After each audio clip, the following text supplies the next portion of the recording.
Happy Mother's Day. 네, 하나님의 손길로 저희들을 돌봐주신 이 땅의 모든 어머니들께 주의 사랑으로 감사하고 축복드립니다. 저는 목사의 아들로 자라면서 앞으로 커서 내가 목사가 되어야 될지 장로가 되어야 될지 어떤 모습으로 교회를 섬겨야 될지 고민하며 10대를 보냈습니다. 그러다가 장로가 되는 게 좋겠다 이런 마음을 딱 품고 대학교의 무역학과에 지원했습니다. 그래서 전 세계를 내가 다니며 사업을 하면서 교회를 섬기고 멋지게 한번 해봐야지 그런 생각을 했다가 졸업반 때 전임사역으로 콜링을 받고 신학교에 들어가게 되었습니다. 1학년 첫 학기를 마칠 무렵에 그 서울역 건너편에 후암동 삼거리에 있는 후암제일교회에서 중고등부 전도사로 사역을 시작했습니다.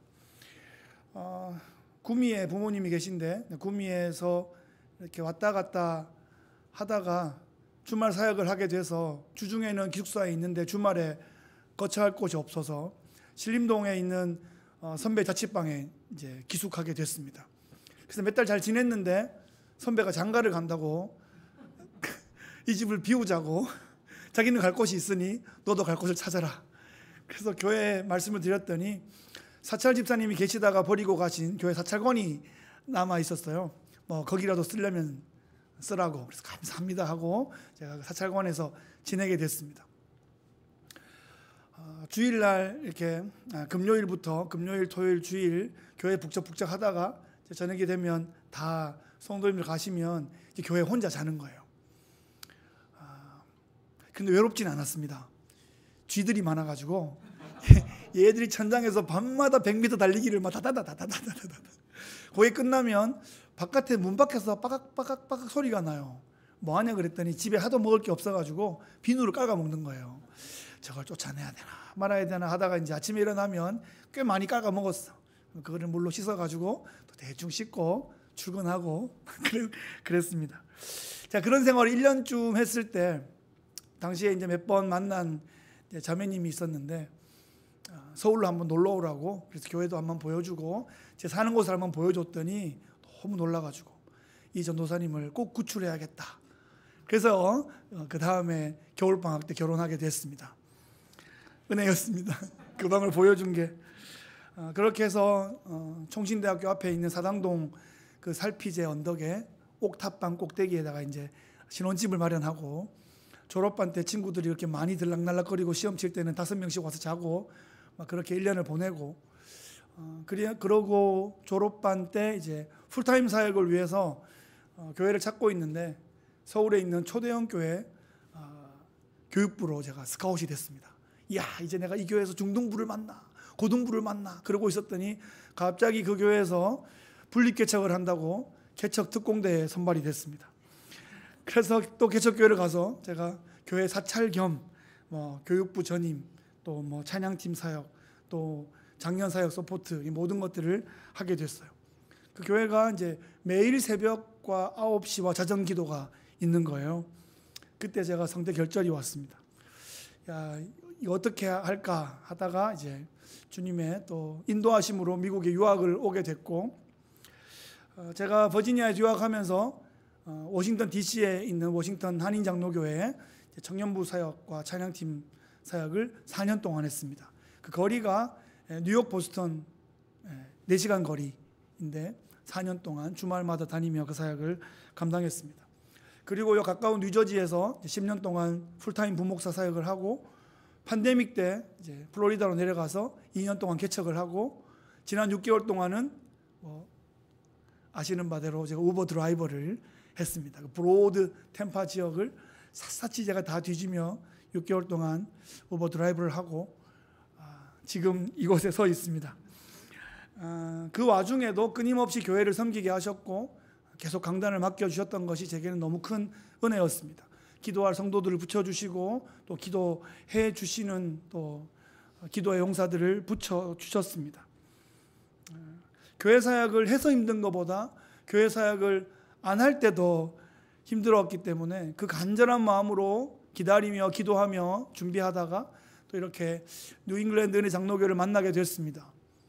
한편에 또 미니 드라마를 보는 것 같습니다. 차차 또 나눌 수 있는 많은 때에 나누겠습니다. 그래서 제게는 한 분 한 분이 너무 소중하고 한 시간 한 시간이 너무나 귀합니다. 오늘 우리가 만날 시도 지난주에 이어서 고라자손이 쓴 시입니다. 고라자손이 누구인가 다시 한번 우리가 떠올려 본다면 그들에게 예배하는 그 자리, 예배를 섬기는 그 시간이 얼마나 소중했을까, 우리가 가슴에 이해가 될 것입니다. 그들은 얼마나 간절했을까.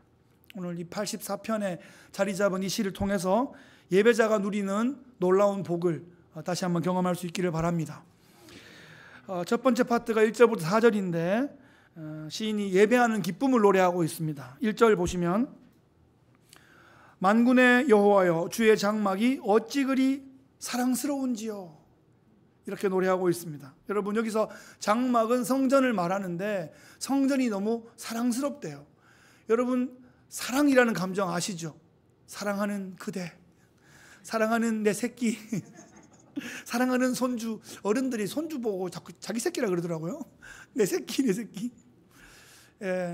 너무너무 사랑하는 자녀들, 그 사랑의 감정을 가지고 지금 시인이 성전에 올라가고 있습니다. 사실 이 시인이 성전에 올라가서 할 일이 되게 많습니다. 청소도 해야 되고 안내도 해야 되고 성전에 요리도 해야 되고 성가대 봉사도 해야 되고 할 일이 너무 많아요. 아니, 내가 이 성전에 이렇게 할 일이 많나, 아니 돌아서면 안식일이네 이러면서 툴툴대며 올라간 게 아니라 우와 성전이다, 우와 사랑스럽다, 막 사랑의 세레나를 부르면서 그 성전산으로 올라가고 있는 시인의 모습입니다. 여러분, 오늘 교회 올 때 어떤 마음으로 아침에 준비해서 나오셨나요?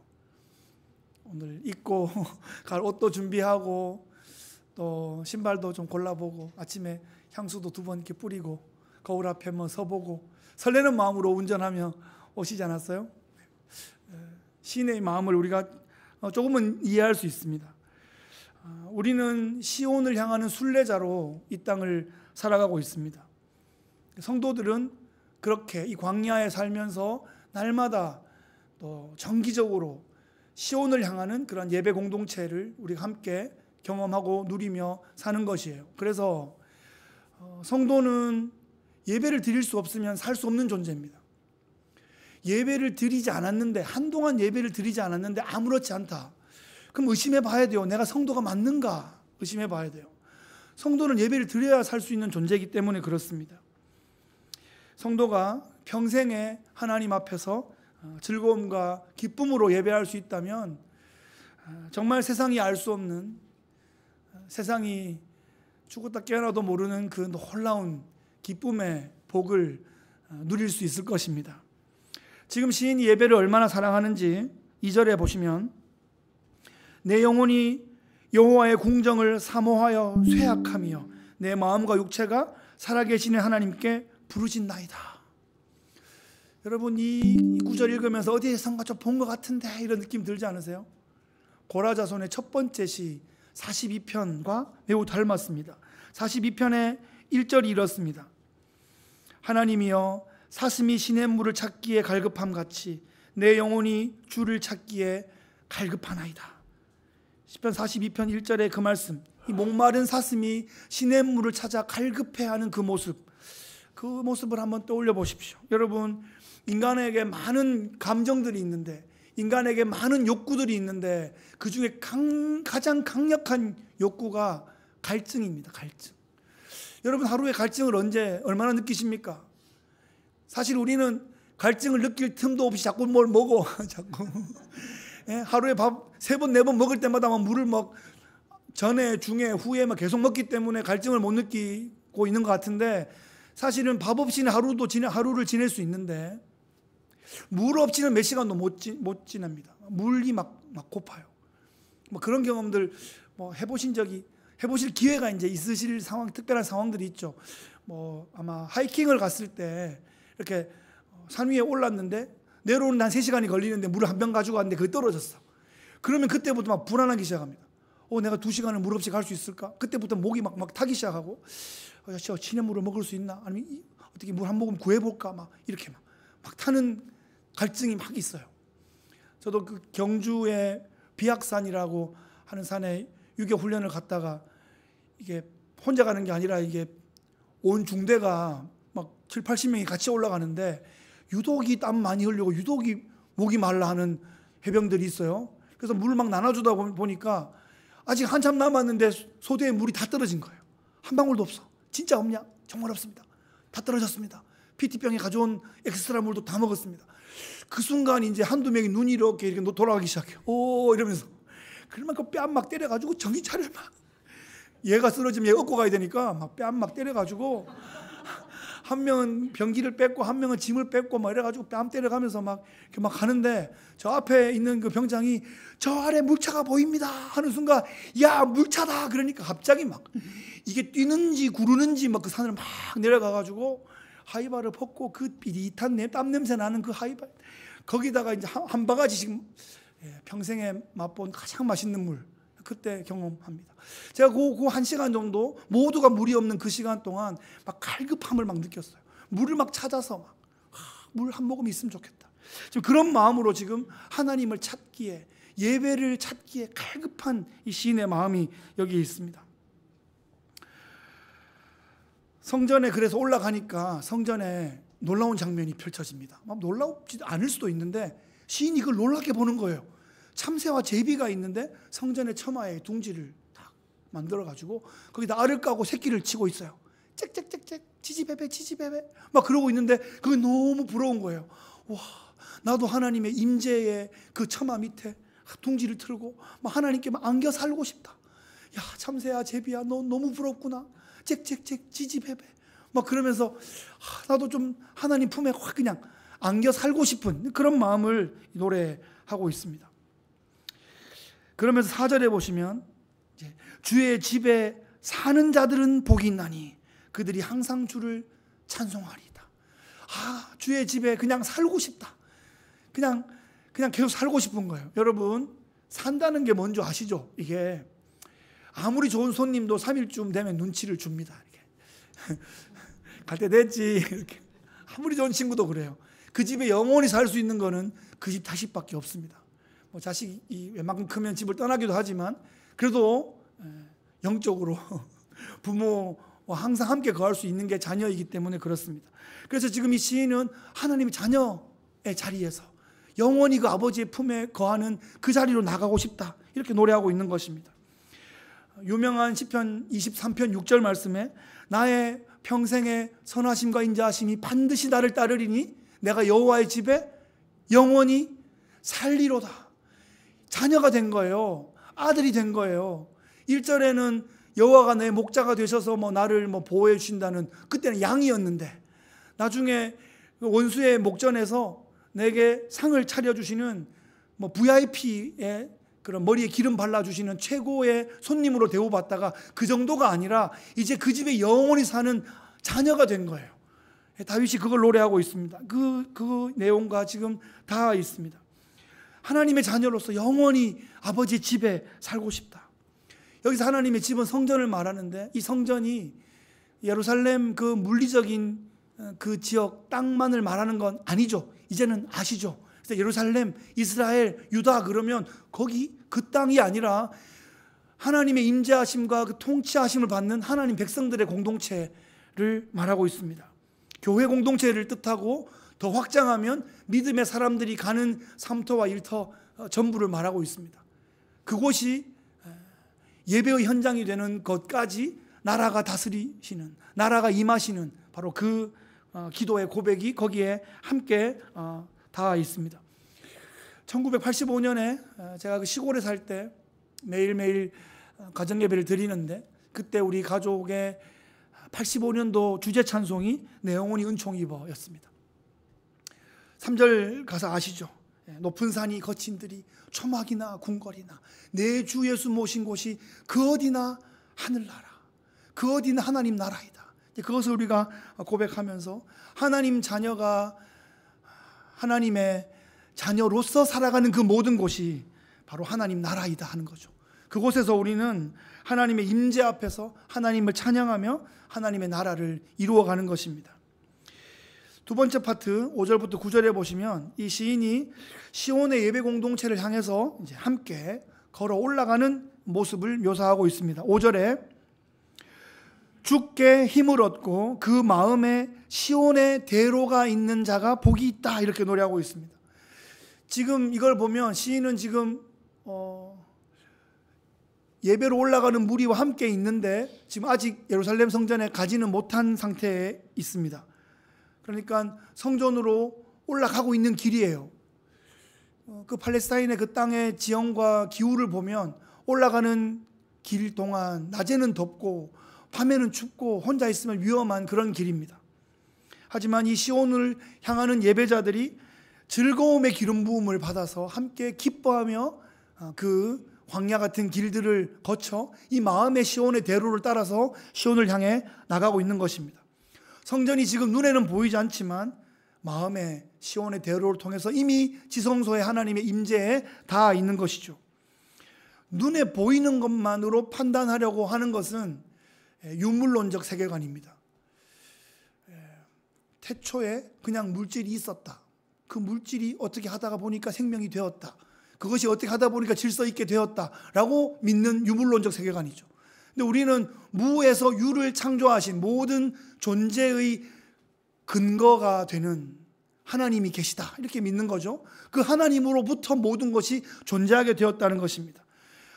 하나님은 영이십니다. 하나님은 영이시기 때문에 우리가 영과 진리로 하나님을 예배하는 것인데, 그것은 영이신 하나님이 육체가 아니라 영으로 존재하신다는 것이고, 초월하시는 그분께 우리가 우리의 영이 열려서 그 하나님을 예배할 수 있다는 것입니다.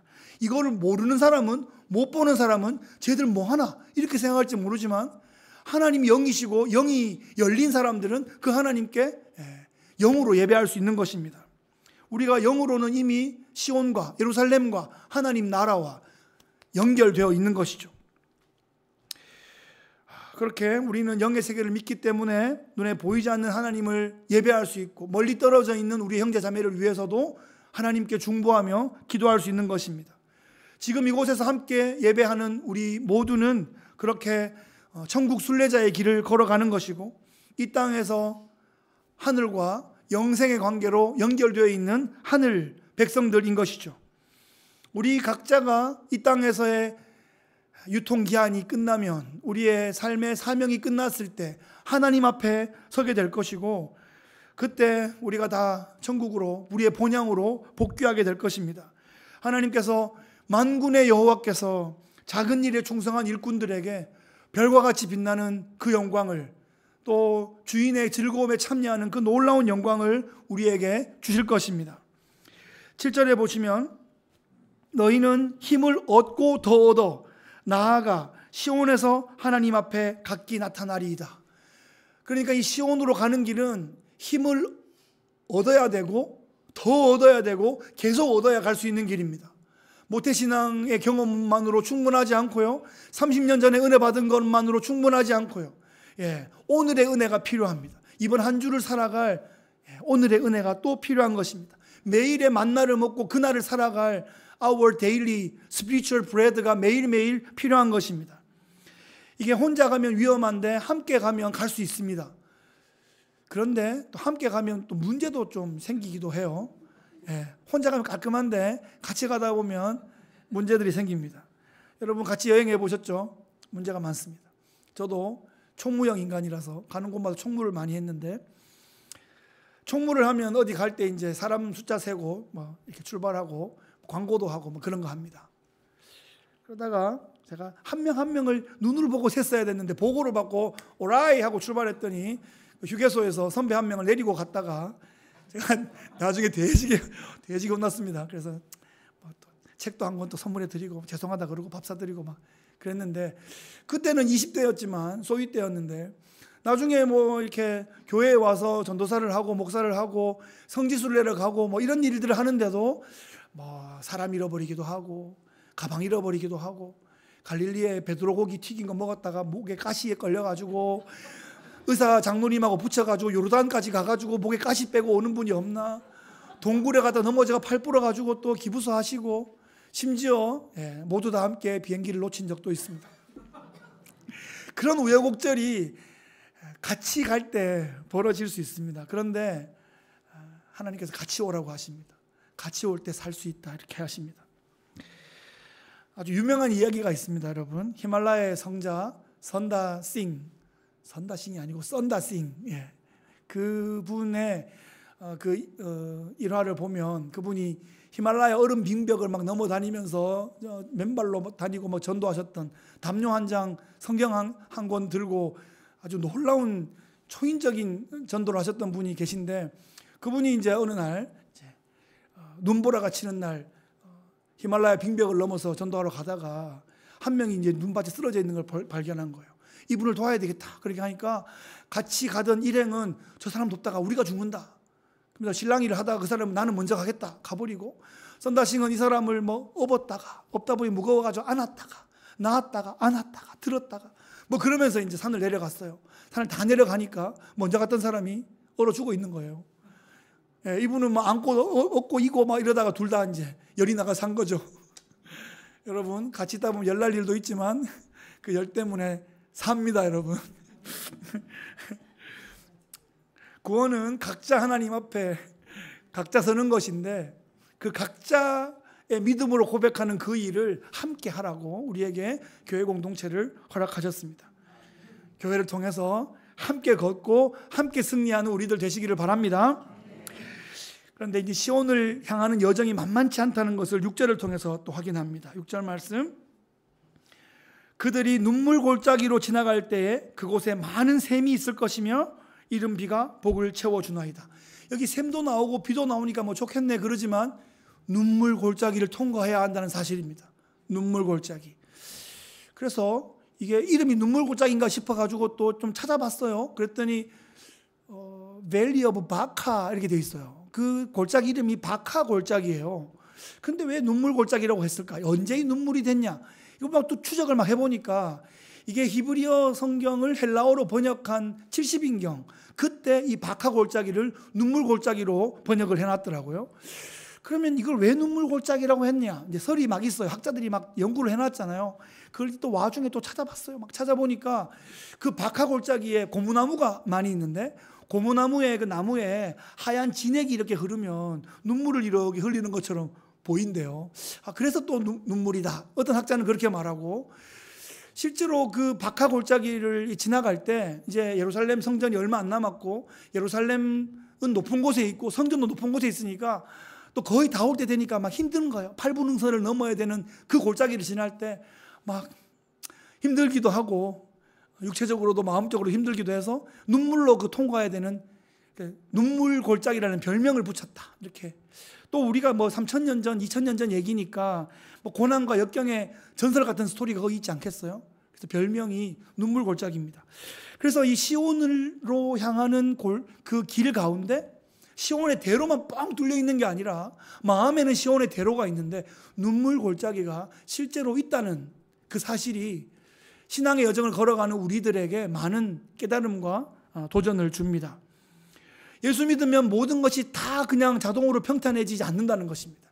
기도하면 순간적으로 응답이 팍팍팍 되는 그런 일이 없을 수 있다는 것입니다. 하나님의 시간, 하나님의 마음, 그분의 섭리가 있기 때문이에요. 우리가 그걸 다 알 수 없기 때문에 기도는 내가 원하는 것을 얻는 것이 아니라 하나님 뜻이 무엇인지 깨달아가는 과정이고 그 뜻에 순종하고 그 일에 잘 동역할 수 있는 준비들을 우리가 하는 것이죠. 다윗도 그 유명한 시편 23편에서 사망의 음침한 골짜기를 얘기하고 있습니다. 그 골짜기도 뭔가 이름이 있을 텐데 별명이 사망의 음침한 골짜기래요. 그만큼 그 골짜기는 좀 실제로 어둡기도 하고 침침하기도 하고 누가 뭐 폭 튀어나올 것 같기도 한 그런 좀 두려운 골짜기였던 것 같아요. 그 골짜기를 지나갈 때 주의 지팡이와 막대기가 나를 안위하시나이다. 나를 구원하기도 하고 나를 때로는 훈련시키기도 하는 그 지팡이와 막대기를 통해서 그 사망의 음침한 골짜기를 통과하게 하시고 그걸 통과할 때 그 원수의 눈앞에서 한상 차려주시는 그 산마루에서 VIP로 그 한상을 탁 받는 독상 받는 그 은혜가 있는 겁니다. 네, 여러분, 눈물의 골짜기를 지나갈 때에 낙심하지 않고 주님을 의지하며 눈물로 기도할 때 그 눈물이 변하여 많은 샘이 되게 하신다 약속하고 계십니다. 제가 이렇게 살고 또 사역할 수 있는 것, 우리가 이 자리에 사실 이만큼 또 이민 생활을 하며 서 계신 것, 어머니의 기도 덕분 아닙니까? 어머니의 그 수고 헌신 때문 아닙니까? 어머니의 눈물을 기억합니다. 할머니 외할머니의 눈물의 기도를 기억합니다. 그 기도로 인해서 살아온 것 같고 그 기도로 인해서 그 골짜기들을 통과해 온 것 같습니다. 그리고 또 우리가 부모 세대가 되어서는 또 눈물로 또 자녀들을 위하여 기도하고 보호해주고 지켜주고 후원하고 그렇게 하고 있지 않습니까? 그 눈물의 골짜기를 우리가 실제로 지나왔고 또 지나가고 우리 자녀들도 거기를 지나갈 때에 하나님 앞에 우리의 눈물을 드릴 때 그 눈물이 마중물이 되어서 하나님께서 이른 비와 많은 샘을 터뜨려 주겠다, 그렇게 약속하고 있는 겁니다.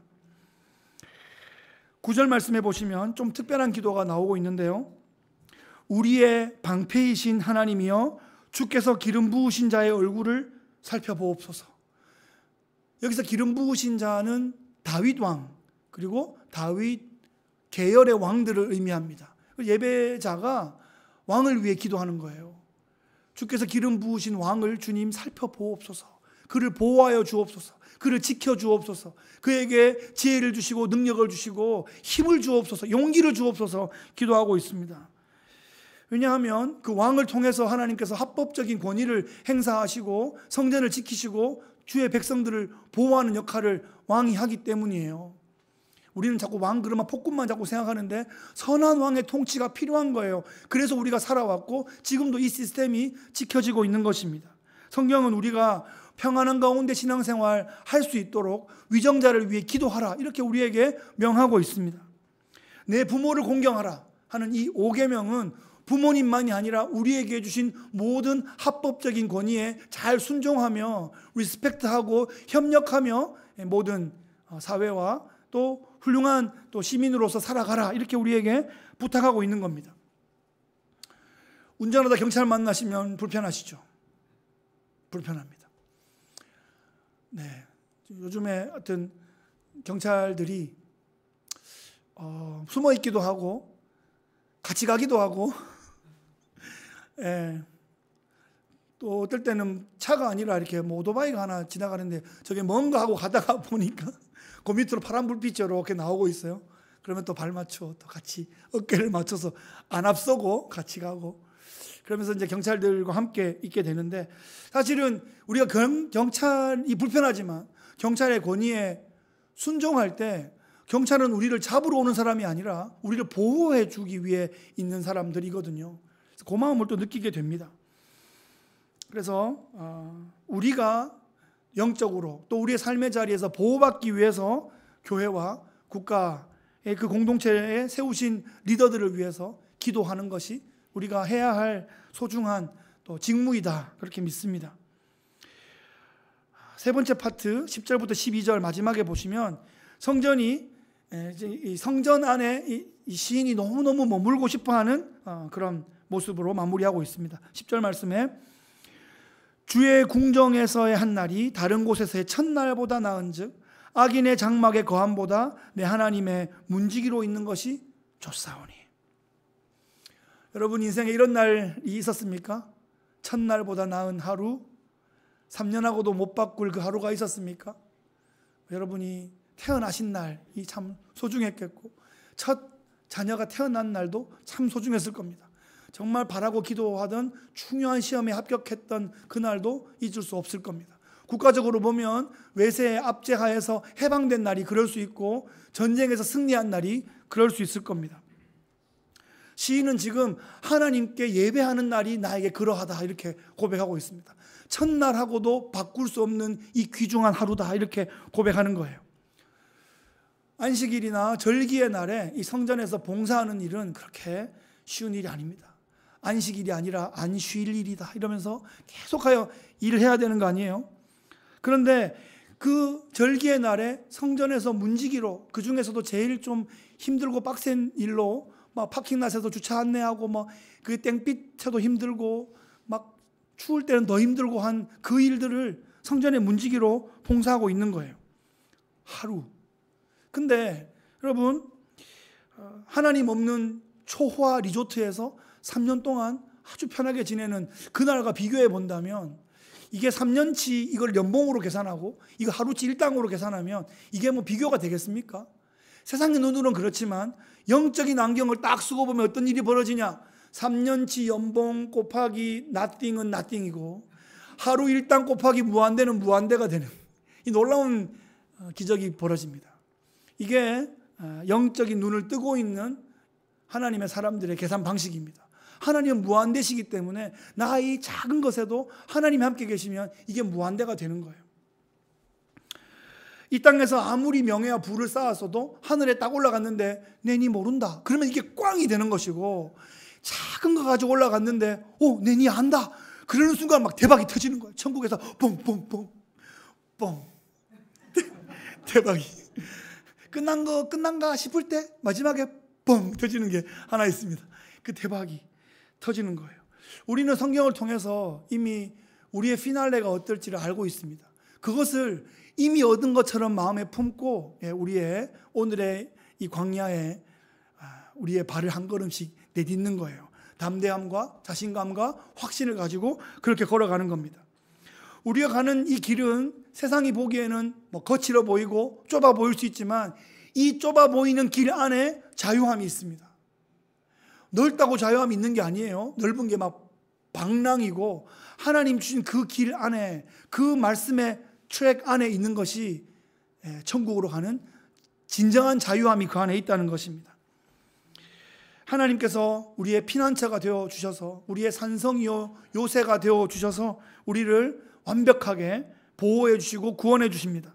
11절 한번 보시면, 여호와 하나님은 해요 방패이시라. 여호와께서 은혜와 영화를 주시며 정직하게 행하는 자에게 좋은 것을 아끼지 아니하실 것임이니이다. 이렇게 노래하고 있습니다. 해, 태양. 우리가 시편 19편에서 봤죠. 그 태양의 빛이 이게 비치고 태양의 따뜻한 열이 우리를 돕고 있는 거예요. 모든 공급이 태양으로부터 나옵니다. 여호와께서 태양을 숭배하는 것이 아니라 태양을 통하여 당신의 모든 은혜와 자비를 쏟아주시기 때문에 태양이 하나님의 종이고 우리가 그 태양을 통해서 모든 것을 공급하시는 하나님의 은혜를 우리가 경험하게 됩니다. 방패는 보호하심을 의미하는데, 방패가 그 옛날 이 고대 사회 전쟁에서는 방패가 너무 중요했습니다. 그 그리스나 페르시아의 그 전술들을 보면 막 3m쯤 되는 창을 막 가지고 막 오는데 그거를 칼 들고 이게 막을 수가 없어요. 그건 방패로 쳐서 막아야 되고, 또 혼자 하는 방패 전술도 있지만 팀으로 하는 방패 전술. 영화 300 기억나십니까?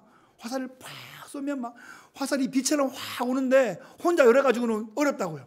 한 5명, 뭐 8명 탁 모여가지고 방패로 거북이 등처럼 쫙 만들면 탁탁탁탁탁 하고 그거를 다 막아내는 거 아니에요?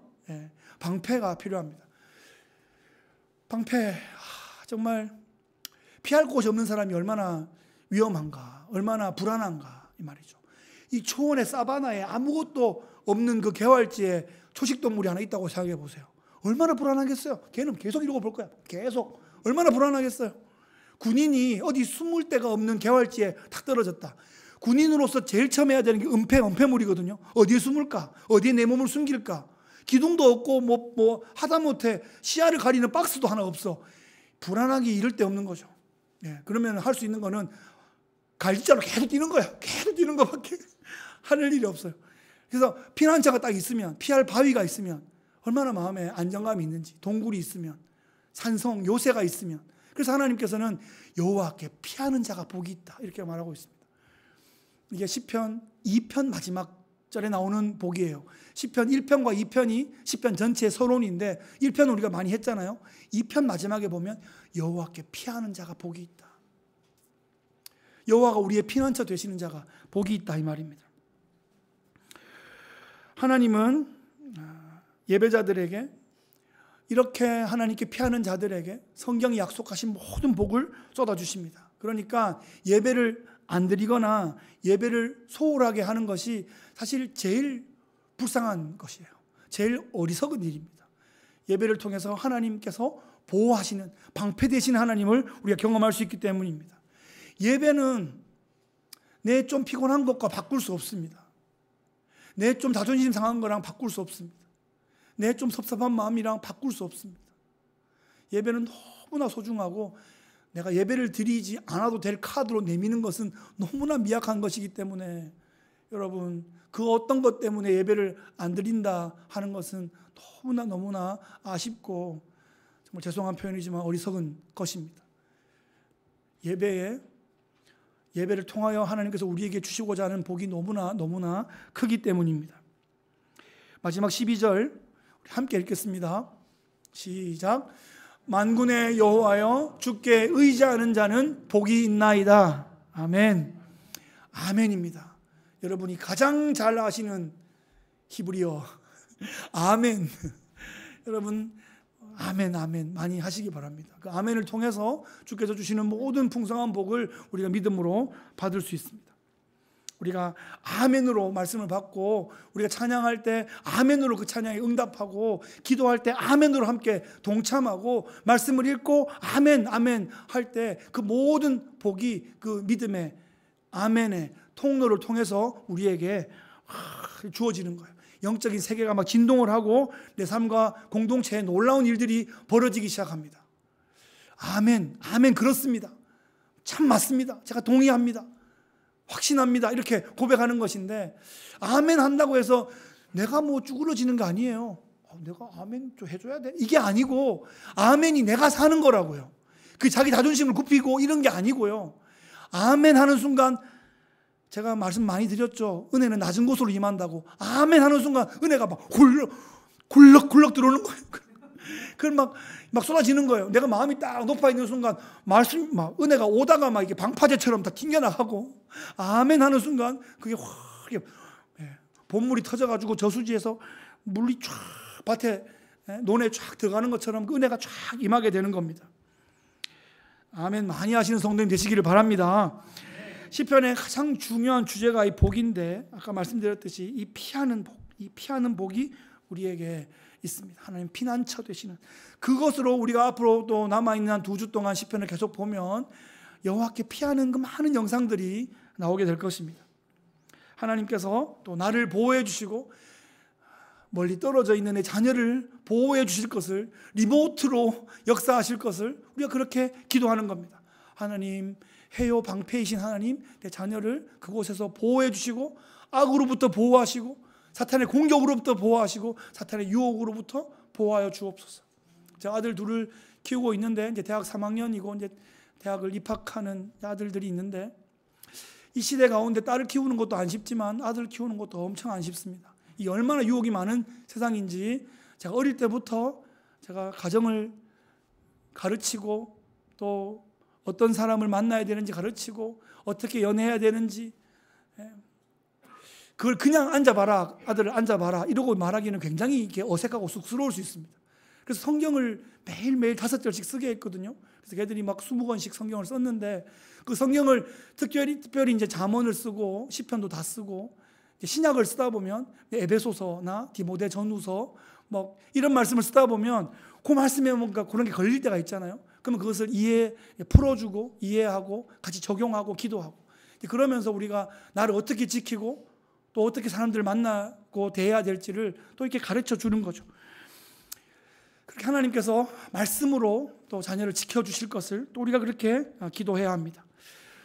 말씀 마무리하겠습니다. 오늘 조금 신이 나서 좀 오버하는 것 같은데 마무리하겠습니다. 해피 마더스데이라서. 여러분, 첫날보다 나은 하루가 있을까요? 있습니다, 여러분. 질적으로 첫날보다 더 나은 그 하루가 우리 삶에 있었습니다. 언제였습니까? 예수님을 만난 그날입니다.